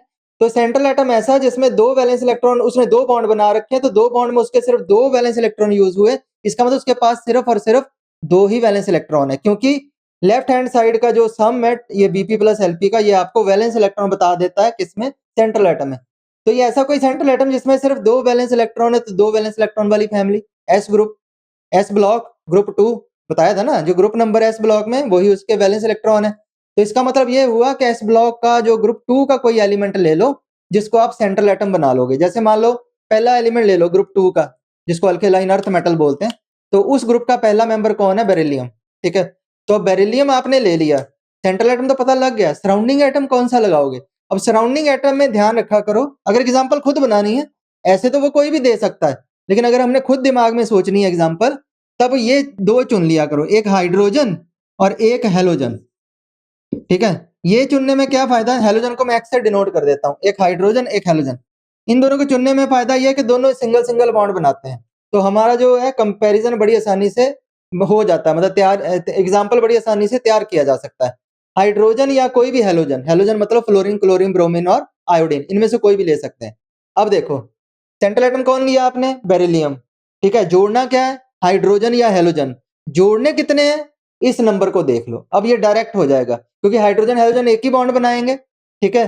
तो इसका मतलब दो बॉन्ड पेयर, मतलब दो बॉन्ड, दो हाइड्रोजन जोड़ने पड़ेंगे तभी तो दो बॉन्ड पेयर आएंगे, ठीक है। इसका मतलब दो हाइड्रोजन या दो हेलोजन आप इसमें जोड़ सकते हैं। तो एग्जांपल कैसे बना लोगे, खुद ही बना सकते हो, बेरिलियम सेंट्रल एटम, अब हाइड्रोजन भी लगा दो हेलोजन भी लगा दो, सारी एग्जांपल तो खुद बना लोगे आप। इसका मतलब इसकी एग्जांपल बन गई BeH2, क्योंकि दो लेने हैं। दूसरी एग्जांपल क्या बन गई, BeF2, BeCl2, BeBr2 और BeI2, ठीक है। तो ये एग्जांपल इसकी बन गई, इसमें से कोई भी एग्जांपल आप ले सकते हो, ठीक है। तो ये हमने सारी एग्जांपल्स कर ली, अब बस इसी पैटर्न से बाकी सारे मॉलिक्यूल्स में हम करते जाएंगे और एग्जांपल्स हमारी बनती जाएंगी, ठीक है। तो हम पहला एग्जांपल लेते हैं इसमें, क्योंकि अब हमें स्ट्रक्चर एक्सप्लेन करना है, तो किसी भी एक एग्जांपल को ले लो, क्योंकि ये जितने भी मॉलिक्यूल हैं सभी में THO की वैल्यू कितनी है 2, और सभी में हाइब्रिडाइजेशन क्या आएगी, ठीक है, सभी में हाइब्रिडाइजेशन यही आएगी। तो इसको मैं ऐसे लिख देता हूं, ठीक है, डिट्टो करके, यहां डिट्टो लिख दो, 2 प्लस 0 इक्वल टू 2, 2 मतलब कौन सी हाइब्रिडाइजेशन, डिट्टो मतलब इसका डिट्टो, sp हाइब्रिडाइजेशन का डिट्टो। तो इसमें sp हाइब्रिडाइजेशन, तो ये आपकी एग्जांपल्स क्या आ जाएंगे, ये वाली, ठीक है। आप इसको थोड़ा आगे करके लिख लो ताकि आपको कंफ्यूजन ना हो। तो इसका मतलब ये sp hybridisation Ba2 + 0 = 2 sp hybridisation example क्या चुनी हमने, दोबारा लिख रहा हूं, BeH2 BeF2 BeCl2 BeBr2 और BeI2। कोई मर्जी एग्जांपल बना लो, जितनी भी एग्जांपल नजर आ रही हैं सब में सेम हाइब्रिडाइजेशन है। अगर सब में सेम हाइब्रिडाइजेशन है मतलब sp हाइब्रिडाइजेशन है तो सबका स्ट्रक्चर भी सेम होगा। अगर सबका स्ट्रक्चर सेम है तो हम किसी एक को एक्सप्लेन कर देते हैं, जो एक का स्ट्रक्चर होगा वही बाकी मॉलिक्यूल का स्ट्रक्चर होगा। ठीक है, तो हम एग्जांपल ले लेते हैं, मान लो BeH2 का, इसको एक्सप्लेन कर देते हैं। ठीक है, अब BeH2 में आपको पता है sp हाइब्रिडाइजेशन है, और याद करो जो 6 हाइब्रिडाइजेशन हमने पढ़ी हैं, तो किसी मॉलिक्यूल में sp हाइब्रिडाइजेशन है तो उसका पेरेंट अरेंजमेंट क्या होता है, लीनियर। तो शुरू वहीं से करना है, हाइब्रिडाइजेशन देख के आपने वो पेरेंट अरेंजमेंट देख लेना, उसका पेरेंट अरेंजमेंट क्या था। ठीक है, उसका स्ट्रक्चर जो था, अगर अकेले बॉन्ड पेयर बनाओगे तो लीनियर स्ट्रक्चर है, तो हमने ये वर्ड बोल दिया कि इसका पेरेंट अरेंजमेंट क्या है, लीनियर। sp है तो लीनियर, तो इसलिए हम इसमें क्या दिखा देंगे, इसका स्ट्रक्चर बना देंगे, दैट इज ये वाला BeH2। ठीक है, BeH2, तो ये स्ट्रक्चर बन गया। लीनियर है तो सीधे बताना, अब कुछ करना तो है नहीं है। ठीक है, ये एंगल कितने का था, 180 डिग्री का, और ये शेप क्या थी, लीनियर शेप। इसका मतलब जितने भी ये मॉलिक्यूल आपको दिखाई दे रहे हैं, सभी मॉलिक्यूल में आपको एक ही स्ट्रक्चर दिखेगा, दैट इज लीनियर। ठीक है, तो ये हमारी पहली हाइब्रिडेशन होगी। ठीक है, अब इसमें एक और कॉम्बिनेशन बन सकता था 1+1। ठीक है, तो ऐसी कोई एग्जांपल हमको करनी नहीं है। ठीक है, इसका मतलब इसमें लोन पेयर वाला एग्जांपल नहीं आएगा। ठीक है, sp हाइब्रिडेशन वाले में हमें लोन पेयर वाला एग्जांपल करने की जरूरत नहीं है। ठीक है, तो ये इसका पहला एग्जांपल नहीं आएगा, लेकिन अगली वाली जो हाइब्रिडेशन है उसमें सारी आएंगी, उसमें कई सारी कॉम्बिनेशन बना के हम सारी एग्जांपल्स को एक्सप्लेन करेंगे। तो sp हाइब्रिडेशन में बस आप इतना लिख लो जितना यहाँ पे लिखा हुआ है। तो हम दूसरी हाइब्रिडाइजेशन शुरू कर रहे हैं, डेट इज sp2 हाइब्रिडाइजेशन। अब पहला जो पैटर्न हमने फॉलो किया है, जो पहली sp हाइब्रिडाइजेशन में जो पैटर्न फॉलो किया है, उसी पैटर्न से सारी एग्जांपल्स को हम एक्सप्लेन करेंगे, इसलिए उस पैटर्न को, पहले पैटर्न को आपको अच्छे से समझना है। तो दूसरी है sp2 हाइब्रिडाइजेशन, फिर वहीं से शुरू कर रहे हैं, bp + lp = THO। Bond pair plus lone pair का सम किसके बराबर होता है, टोटल हाइब्रिड ऑर्बिटल्स रिक्वायर्ड। तो अब है sp2 हाइब्रिडाइजेशन। तो जब हमने फॉर्मूला पढ़ा था ये हाइब्रिडाइजेशन निकालने वाला, तो वहां पे sp2 हाइब्रिडाइजेशन के लिए THO की वैल्यू कितनी लिखी थी, तो वहां पे फॉर्मूला देखो तो आपको नजर आएगा कि वहां पे हमने लिखा था अगर THO की वैल्यू 3 है तो उसमें हाइब्रिडाइजेशन कौन सी होगी, sp2 हाइब्रिडाइजेशन। ठीक है, तो इसका मतलब इस बार हम लिखेंगे bond pair plus lone pair bp + lp = 3 होगा, तो आपकी हाइब्रिडाइजेशन कौन सी होगी, sp2 हाइब्रिडाइजेशन। ठीक है, तो अब अगला काम फिर उसी तरह से, अब ये लेफ्ट हैंड साइड जो है इसको आपको 3 के बराबर करना है। ठीक है, तो लेफ्ट हैंड साइड की पॉसिबल कॉम्बिनेशन बतानी है, वैल्यूज बतानी है, ताकि आपका दोनों का सम जो है किसके बराबर आए, 3 के बराबर। ठीक है, तो अब हम क्या करते हैं, पहला कॉम्बिनेशन आपको सिखाया था, हमेशा वो रखो जिसमें लोन पेयर 0 हो। ठीक है, वो वाला कॉम्बिनेशन रखो जिससे आपका जो बिल्कुल पहला स्ट्रक्चर बनेगा वो पेरेंट स्ट्रक्चर ही बन जाएगा। जैसे पिछली sp हाइब्रिडाइजेशन में हमने जो पहला स्ट्रक्चर बनाया है, दैट इज 2+0 वाला, वो पेरेंट स्ट्रक्चर ही तो है, लीनियर। ठीक है, तो इसमें भी जो पहला स्ट्रक्चर बनेगा वो पेरेंट ही बनाएंगे, ताकि ये कंपैरिजन कर सके कि पेरेंट से ड्राइव्ड वाले बनते कैसे हैं। इसका मतलब ये हुआ कि अब पहला कॉम्बिनेशन, इसको अगर 0 रखोगे तो इधर आपको 3 लगाना पड़ेगा, 3 + 0 होगा तभी तो 3 आएगा। ठीक है, sp2 हाइब्रिडाइजेशन। अब इसके अलावा और क्या कॉम्बिनेशन बताने हैं, क्या तरीका बताया था आपको, ये नंबर अगले कॉम्बिनेशन बनाने हैं तो ये नंबर बढ़ाते जाओ, ये नंबर कम करते जाओ। ठीक है, मतलब पहला नंबर कम करते जाओ और ये नंबर बढ़ाते जाओ, तो अपने आप कॉम्बिनेशन आ जाएंगे। अगर पहला 3 + 0 है तो दूसरा कॉम्बिनेशन आपका आ जाएगा 2 + 1 = 3। ठीक है, चलो अब आ जाओ इस तरफ, अब फटाफट, क्योंकि पहला समझ लिया। आपको ये बोला था इस कॉम्बिनेशन में जो लेफ्ट हैंड साइड वाली टर्म है वो आपको नंबर ऑफ वैलेंस इलेक्ट्रॉन बता देती है सेंट्रल एटम के। तो अगर वैलेंस इलेक्ट्रॉन पता लग जाए तो सेंट्रल एटम पता लग गया, सेंट्रल एटम पता लग जाए तो एग्जाम्पल आप खुद तैयार कर सकते हो। तो ये कोई ऐसा सेंट्रल एटम है जिसके पास कोई लोन पेयर नहीं है। ठीक है, जिसके पास कोई भी लोन पेयर नहीं है, इसके पास सिर्फ क्या है, 3 बॉन्ड पेयर। तो 3 बॉन्ड में सेंट्रल एटम ने 3 वैलेंस इलेक्ट्रॉन यूज किए, इसका मतलब ये ऐसा कोई सेंट्रल एटम है जिसके पास लोन पेयर तो नहीं है, सिर्फ बॉन्ड पेयर है 3, तो 3 बॉन्ड में उसने 3 वैलेंस इलेक्ट्रॉन यूज किए, मतलब इस सेंट्रल एटम के पास सिर्फ 3 ही वैलेंस इलेक्ट्रॉन है। तो ये 3 वैलेंस इलेक्ट्रॉन वाली फैमिली पीरियोडिक टेबल में 13 ग्रुप, क्योंकि 13 ग्रुप का दूसरा डिजिट 3, मतलब 3 वैलेंस इलेक्ट्रॉन वाली फैमिली ग्रुप 13, मतलब बोरॉन फैमिली। इसका मतलब 13 ग्रुप का बिल्कुल पहला मेंबर ले लो, हमने खुद एग्जांपल तैयार करनी है, ठीक है। 13 ग्रुप का पहला मेंबर कौन है? बोरॉन।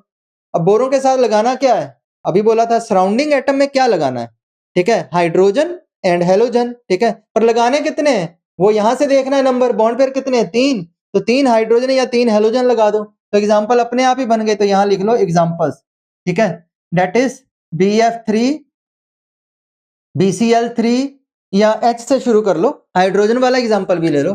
पहले 3 H लगा दो तो एग्जांपल क्या बन गई? BH3, फिर हेलोजन लगा दो, क्या एग्जांपल बन गई? BF3, BCl3, BBr3, फिर क्या बन गई? BI3। जो मर्जी एग्जांपल बनाते रहो, ठीक है। तो जितनी भी एग्जांपल्स आपको नजर आ रही हैं, ये सारी एग्जांपल्स में सेम हाइब्रिडाइजेशन है। इन सभी एग्जांपल में सेम हाइब्रिडाइजेशन है, दैट इज sp2। तो अगर हाइब्रिडाइजेशन सेम है तो सबका स्ट्रक्चर भी ये वाला सेम होगा, ठीक है।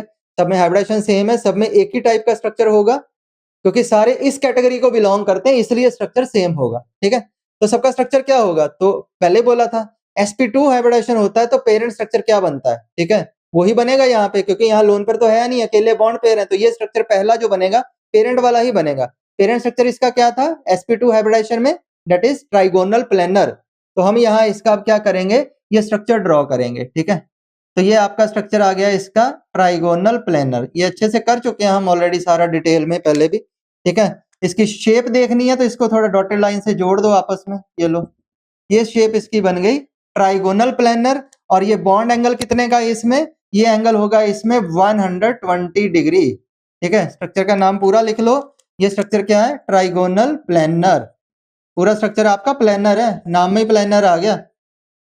प्लेनर नॉन प्लेनर वाला स्ट्रक्चर भी करना, क्वेश्चन भी करना होता है हमको, तो इसका मतलब ये स्ट्रक्चर आपका ट्राइगोनल प्लेनर, ठीक है। एंगल मैंने ये चुन लिया नीचे वाला, 3 120 के इसमें एंगल है, ठीक है। तो चलो जितने भी मॉलिक्यूल हैं सभी में सेम हाइब्रिडाइजेशन, सेम स्ट्रक्चर, क्योंकि सेम कॉम्बिनेशन। ये पहली एग्जांपल हो गई, ये तो पेरेंट स्ट्रक्चर ही बन गया, ठीक है। चलो अब आ जाओ दूसरा कॉम्बिनेशन 2+1। पहले तो सेंट्रल एटम ढूंढना है, तो लेफ्ट हैंड साइड आपको वैलेंस इलेक्ट्रॉन बता देगी सेंट्रल एटम के, ठीक है। तो अब देखो जरा, ये ऐसा सेंट्रल एटम है जिसमें 2 बॉन्ड पेयर है और एक इसमें लोन पेयर है। अब लोन पेयर आ गया एक, ठीक है, एक क्या आ गया यहाँ पे? Loan pair. तो ये ऐसा सेंट्रल एटम है जिसने 2 बॉन्ड बना रखे हैं, तो 2 बॉन्ड में सेंट्रल एटम के कितने इलेक्ट्रॉन यूज होते हैं? 2। 2 बॉन्ड पेयर में 2 इलेक्ट्रॉन यूज होते हैं, वैलेंस इलेक्ट्रॉन, ठीक है। 2 इसमें है, पर यहाँ इसमें एक लोन पेयर भी है। एक लोन पेयर में सेंट्रल एटम के कितने वैलेंस इलेक्ट्रॉन यूज होते हैं? 2, ठीक है। तो 2 बॉन्ड पेयर में 2 वैलेंस इलेक्ट्रॉन, एक लोन पेयर में 2 वैलेंस इलेक्ट्रॉन, 2 और 2 4 वैलेंस इलेक्ट्रॉन, मतलब इसके पास 4 वैलेंस इलेक्ट्रॉन है। तो इसका मतलब ये कोई ऐसा सेंट्रल एटम है जिसके पास 4 वैलेंस इलेक्ट्रॉन है, तो 4 वैलेंस इलेक्ट्रॉन वाली फैमिली ग्रुप 14। ग्रुप 14 का दूसरा डिजिट 4 होता है, इसलिए 14th ग्रुप में सभी के पास 4 वैलेंस इलेक्ट्रॉन। तो 4 वैलेंस इलेक्ट्रॉन 14 ग्रुप, तो मेंबर अपने आप ले लो, एग्जांपल अपने आप बना लो, ठीक है। मान लो और पहला मेंबर ले लो 14th ग्रुप का, आसान रहेगा आपको। तो कार्बन ले लिया, अब कार्बन ले लिया, कार्बन के साथ जोड़ना क्या है? फिर उसी तरह से या तो हाइड्रोजन या फिर हेलोजन, ठीक है। अब जोड़ने कितने हैं? कार्बन सोच के ये मत सोचना कि 4 हाइड्रोजन जोड़ देंगे, ठीक है, क्योंकि हमने कॉम्बिनेशन लिखा 2+1, यहाँ बॉन्ड पेयर 2 है, तो कार्बन के साथ जो हाइड्रोजन है वो कितने जोड़ने हैं? सिर्फ 2 हाइड्रोजन या हेलोजन, सिर्फ इतने ही जोड़ने जितने बॉन्ड पेयर है। इसका मतलब इसका एग्जाम्पल जो बनेगा ये बनेगा CH2, ठीक है। अगर हाइड्रोजन जोड़ते हो, अगर हेलोजन जोड़ते हो जैसे मान लो क्लोरीन, तो ये बनेगा CCl2, ठीक है। अब ध्यान दो, अब इसमें 2 तो बॉन्ड पेयर है, 2 हाइड्रोजन है, तो एक इसमें क्या लोन पेयर भी तो लिखना है, CH2, ये है मॉलिक्यूल आपका। ऐसे दूसरा मॉलिक्यूल 2 क्लोरीन लगा दिए, तो एक लोन पेयर भी तो आएगा इस तरह से, ठीक है। अब ये कंपाउंड क्या होता है? पढ़ा है आपने ऑर्गेनिक केमिस्ट्री में, कार्बीन। ये कार्बीन है तो ये क्या है? इसका नाम होता है डाइक्लोरोकार्बन, ठीक है। तो आप थोड़ा इस ग्रुप में नीचे आ जाओ, एक और बड़ा एग्जांपल भी ले लो, कार्बन के ग्रुप में नीचे आ जाओ, कार्बन सिलिकॉन जर्मेनियम टिन। तो टिन में ले रहा हूं सेंट्रल एटम। अब जोड़ना क्या इसके साथ? हेलोजन मान लो जोड़ लो आप, कितने जोड़ने हैं? 2। तो SnCl2 भी इसका एग्जाम्पल है, टिन क्लोराइड, ठीक है। तो इसमें टिन में भी एक लोन पेयर आएगा, ये दिखाओ या ना दिखाओ, पता ही है कि उसमें लोन पेयर है, ठीक है। तो हम क्या करते हैं, अब इसका स्ट्रक्चर एक्सप्लेन करते हैं। इस स्ट्रक्चर को ध्यान से समझना है, पूरे ध्यान से। इस स्ट्रक्चर को जब हम इसको ले लेते हैं एग्जाम्पल के लिए, अगर इसका स्ट्रक्चर आपने समझ लिया तो उसके बाद आने वाले सारे स्ट्रक्चर आप ऑटोमेटिकली डेवलप करना शुरू कर दोगे, खुद बनाना शुरू कर दोगे। इसलिए इसको बहुत अच्छे से हमने समझना है इस एग्जाम्पल को, ठीक है। तो सबसे पहले क्या करना है, SnCl2 हमें कैसे पता लगेगा इसमें कौन सी स्ट्रक्चर बनेगी, ठीक है।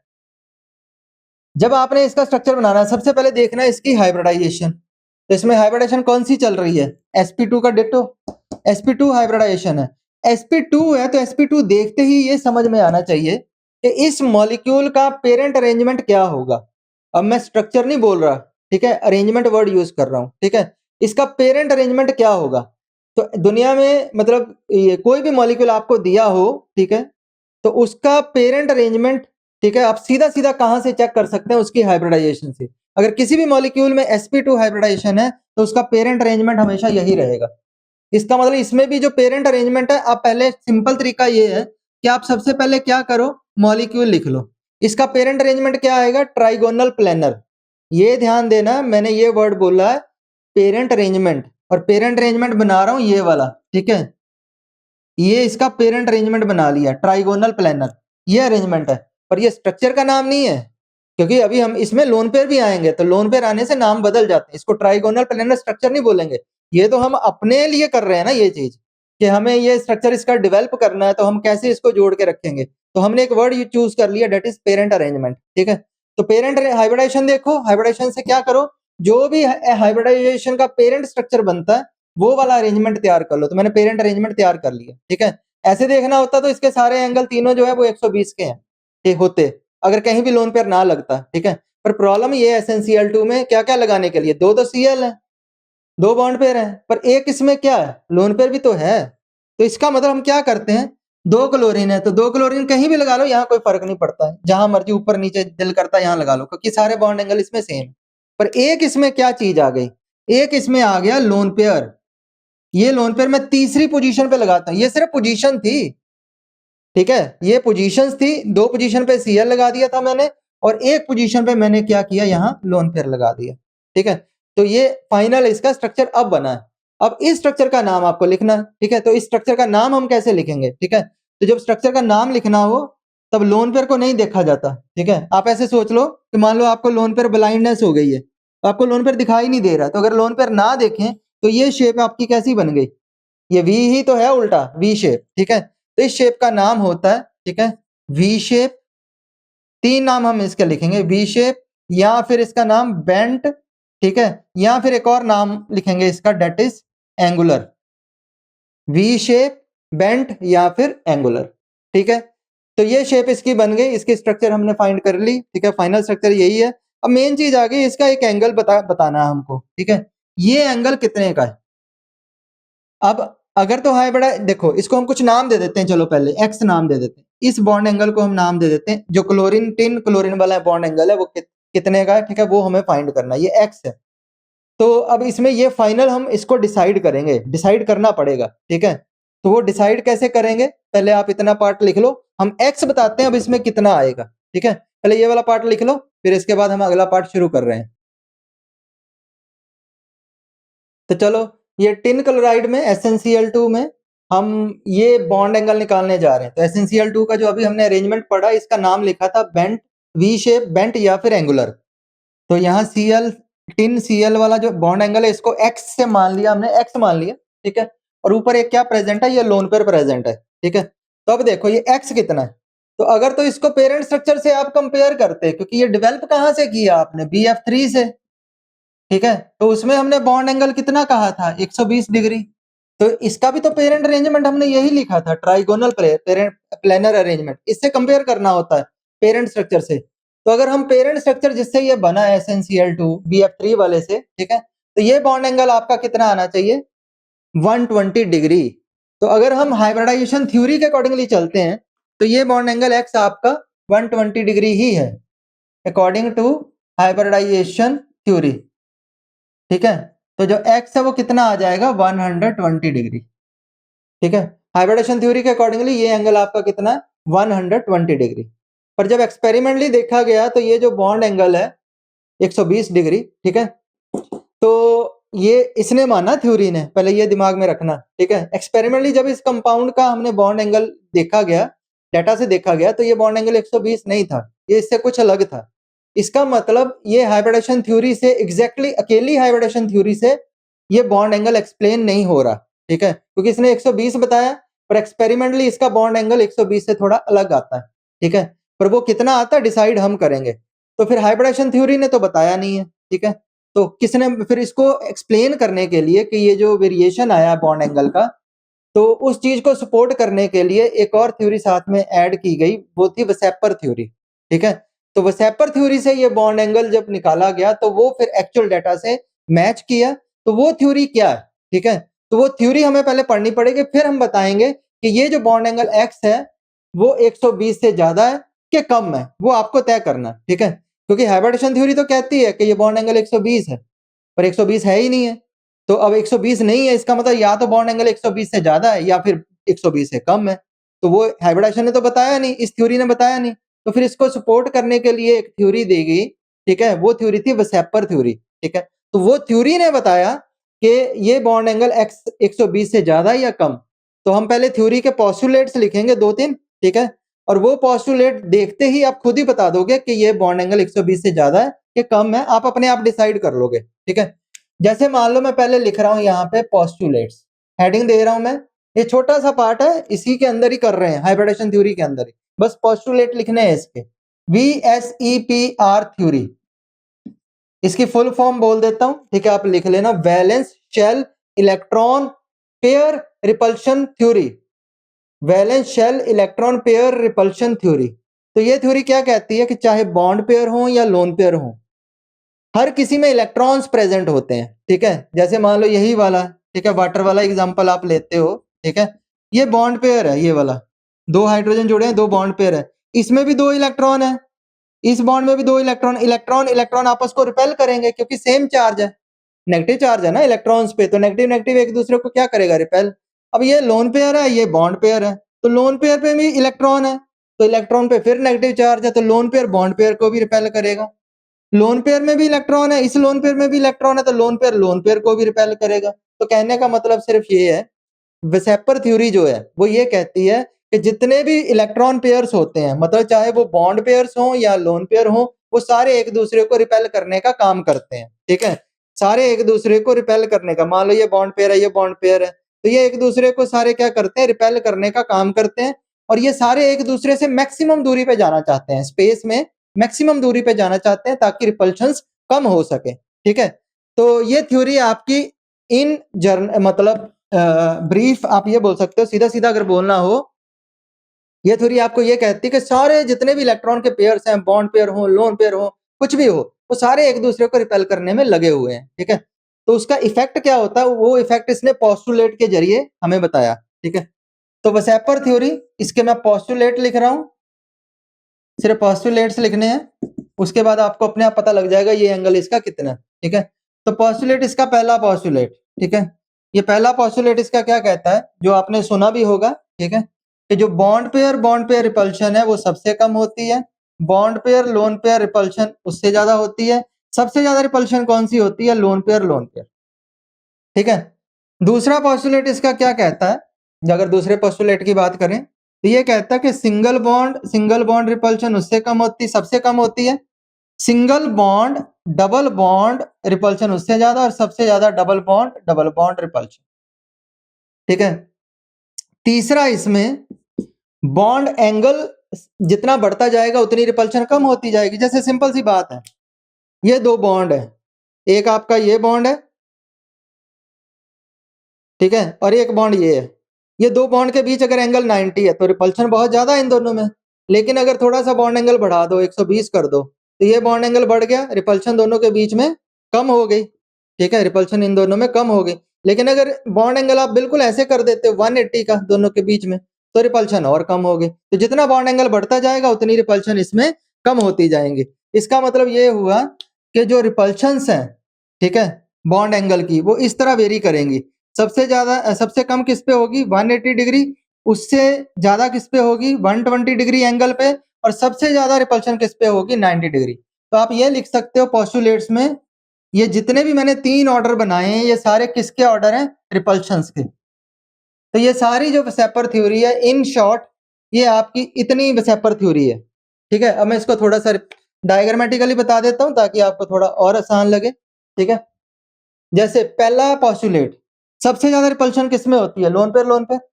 उससे कम किसमें होती है, बॉन्ड पेयर लोन पेयर। सबसे कम बॉन्ड पेयर बॉन्ड पेयर। इसका एक एग्जांपल लिख लो। ठीक है, मतलब स्ट्रक्चर लिख लो, उससे आपको समझ आएगा। मान लो ए सेंट्रल एटम है, ठीक है, और बी इसका सराउंडिंग एटम है। ये दो बी जो है ये सराउंडिंग एटम है, दोनों सिंगल बॉन्ड से जुड़े हैं। बी ए सेंट्रल एटम है, ठीक है। ये दो ऐसे मान लो ये दो बॉन्ड पेयर है, बॉन्ड है मतलब बॉन्ड पेयर ही है। अब दो इस पे आप क्या बना दो, ये लोन पेयर बना दो ए पे। ये कोई मॉलिक्यूल है, जैसे वाटर होता है वैसा ही है ये सेम। ठीक है, इन दोनों का नाम, ये बॉन्ड है, दो बॉन्ड बना रखे हैं, इसको हम लिख देंगे बॉन्ड पेयर। ऐसे लिख देते हैं बॉन्ड पेयर, और ये भी क्या है, बॉन्ड पेयर। ये दो बॉन्ड पेयर है और ये दोनों क्या है, लोन पेयर लोन पेयर। ठीक है, तो अब जरा इसकी रिपल्शंस लिखते हैं। ये जो बॉन्ड पेयर और बॉन्ड पेयर के बीच में रिपल्शन है, इसको कुछ नाम दे दो। ठीक है, इसको नाम दे देते हैं ऐसे, यहां पे ऐसे कर लो पहले। ये लोन पेयर वाली जो रिपल्शन है, ठीक है, क्योंकि लोन पेयर रिपल्शन है, इसको नाम दे दो एक्स। या ये जो रिपल्शन है लोन पेयर है और ये बॉन्ड पेयर, इन दोनों में भी रिपल्शन है, इसको नाम दे दो आप वाई। अगर ये वाई है तो ये भी तो वाई है, इसको भी देखो जरा ध्यान से। ठीक है, ये कौन सी है, वाई। ये भी लोन पेयर और बॉन्ड पेयर सेम रिपल्शन है, ये दोनों वाली। ठीक है, लोन पेयर बॉन्ड पेयर वाली। ये लोन पेयर थी एक्स, और ये तीसरी रिपल्शन है जो बॉन्ड पेयर और बॉन्ड पेयर के बीच में, इसको नाम दे दो जेड। तो इस पोस्टुलेट के अकॉर्डिंगली सबसे ज्यादा रिपल्शन कहां होगी, ये वाली लोन पेयर वाली रिपल्शन मैक्सिमम है, मतलब एक्स सबसे आगे आएगा। ठीक है, ज्यादा बेटर है, इसको एक्स वाई की जेड की जगह पे हम इसको पी क्यू आर लिख लेते हैं। ठीक है, लोन पेयर वाली रिपल्शन को पी, ठीक है, और इसको लिख लो Q, lone pair bond pair वाली, और इसको भी क्या लिख लो क्यू। ठीक है, ये दोनों क्यू सेम है, और ये तीसरी जो बॉन्ड पेयर वाली, इसको क्या लिख देते हैं, आर। ऐसा क्यों, क्योंकि फिर अगर एक्स लिखोगे तो एक्स तो हमने बॉन्ड एंगल को भी लिख रखा है, फिर कंपैरिजन करना मुश्किल हो जाएगा। तो इस पोस्टुलेट के अकॉर्डिंगली जो लोन पेयर रिपल्शन है वो सबसे ज्यादा है, मतलब पी वाली सबसे ज्यादा आएगी। ठीक है, दूसरे नंबर पे कौन सी आएगी, बॉन्ड पेयर लोन पेयर वाली, ये वाली रिपल्शन। ठीक है, क्यू वाली। और सबसे कम कौन सी आएगी, ये वाली रिपल्शन जो कि आपकी आर वाली है, बॉन्ड पेयर तीसरे नंबर पे। ठीक है, तो स्ट्रक्चर से आपने ऐसे डिसाइड करना होता है कि कौन सी रिपल्शन ज्यादा है और कौन सी रिपल्शन कम है। ठीक है, सारी स्ट्रक्चर से आपने ऐसे डिसाइड करना होता है। अब एक चीज समझो, अब यहाँ पे बॉन्ड पेयर रिपल्शन हो रही है, इससे आपको स्ट्रक्चर्स को समझने में आसानी होगी। ये बॉन्ड पेयर रिपल्शन है, तो अगर बॉन्ड पेयर रिपल्शन होगी ये ऐसे, ठीक है, तो ये तो बॉन्ड एंगल खुल जाना चाहिए। ठीक है, बिल्कुल खुलना चाहिए, पर प्रॉब्लम ये है ऊपर जो है ये रिपल्शन कौन सी है, ये रिपल्शन है लोन पेयर, और पी वाली सबसे ज्यादा है, जो पी रिपल्शन है लोन पेयर रिपल्शन वो सबसे ज्यादा है। और ये लोन पेयर नीचे से इसको भी रिपेल करता है बॉन्ड पेयर को, इसका मतलब लोन पेयर ऊपर से बॉन्ड पेयर को रिपेल करेगा, तो इस ऊपर लोन पेयर की रिपल्शन की वजह से बॉन्ड पेयर पास आना शुरू कर देते हैं। इसका मतलब ये है, ये वाली जो बॉन्ड पेयर रिपल्शन है, इसकी वजह से बॉन्ड एंगल खुलना चाहिए था। ठीक है, इसकी वजह से आपका बॉन्ड एंगल क्या करना चाहिए था, खुलना चाहिए था। पर ऊपर से लोन पेयर वाली रिपल्शन मिल रही है, जो क्यू है वो आर से ज्यादा है, इस वजह से ये बॉन्ड दोबारा वापस पास आ जाते हैं, जिसकी वजह से ये बॉन्ड एंगल कम हो जाता है। ठीक है, कहने का मतलब ये है। तो ये हो गया इसका बॉन्ड एंगल, तो बता ही दिया आपको। ठीक है, ऐसे ही सेम आप क्या करो इसके केस में, ऊपर दो लोन पेयर की जगह पे दो डबल बॉन्ड बना लो, तो ये वाला पोस्टुलेट एक्सप्लेन हो जाएगा सारा। बस ये सारा कुछ सेम। दूसरा पोस्टुलेट अगर एक्सप्लेन करना चाहते हो, जहां लोन पेयर लिखा है वहां दोनों जगह दो डबल बॉन्ड वाले कोई एटम जोड़ लो। ठीक है, तो ऑर्डर आपको अपने आप समझ जाएगा, मतलब जहां डबल बॉन्ड रिपल्शन है वो सबसे ज्यादा होगी, उससे कम होगी सिंगल बॉन्ड डबल बॉन्ड वाली, और सबसे कम होगी सिंगल बॉन्ड और सिंगल बॉन्ड वाली। ठीक है, तो अब जरा आओ इस पोस्टुलेट को अप्लाई करते हैं। अब यहां देखो, ठीक है, अब यहां पे रिपल्शन कौन कौन सी है उस चीज को ध्यान दो। यहां पे ये वाली जो रिपल्शन है, ठीक है, ये वाली रिपल्शन, इसका पहले नाम रखते हैं। ये रिपल्शन कौन सी है, बॉन्ड पेयर अगर इस डायग्राम से कंपेयर करें तो बॉन्ड पेयर वाली रिपल्शन को हमने नाम दिया था आर, ठीक है, आर। और ये रिपल्शन एक यहाँ पे है, देखो ये लोन पेयर और ये बॉन्ड पेयर, इसके बीच में रिपल्शन, इसको क्या नाम दिया था लोन पेयर बॉन्ड पेयर वाली को, क्यू। ऐसे ही ये भी इधर अगर ये क्यू है तो ये भी क्यू है, ये दोनों तरफ से जो रिपल्शन लग रही है क्यू वाली है। अब क्यू अगर ध्यान दो यहां से अब सारी अगली स्ट्रक्चर डेवलप होनी है, इसलिए हम इसको इतना डिटेल में कर रहे हैं, ठीक है। अगर तो सिर्फ बॉन्ड पेयर रिपल्शन लेते, ठीक है, अगर अकेला आर ही लेते, आर ही होती, तो ये बॉन्ड एंगल रिपल्शन की वजह से खुल जाता। खुलने का मतलब ये एंगल 120 से ज्यादा हो जाता, ठीक है, ये एंगल 120 से क्या हो जाता, ज्यादा हो जाता। लेकिन प्रॉब्लम ये है जो ऊपर से लोन पेयर है वो नीचे को रिपेल कर रहा है दोनों बॉन्ड पेयर को, और क्यू की मैग्नीट्यूड जो है वो आर से ज्यादा है।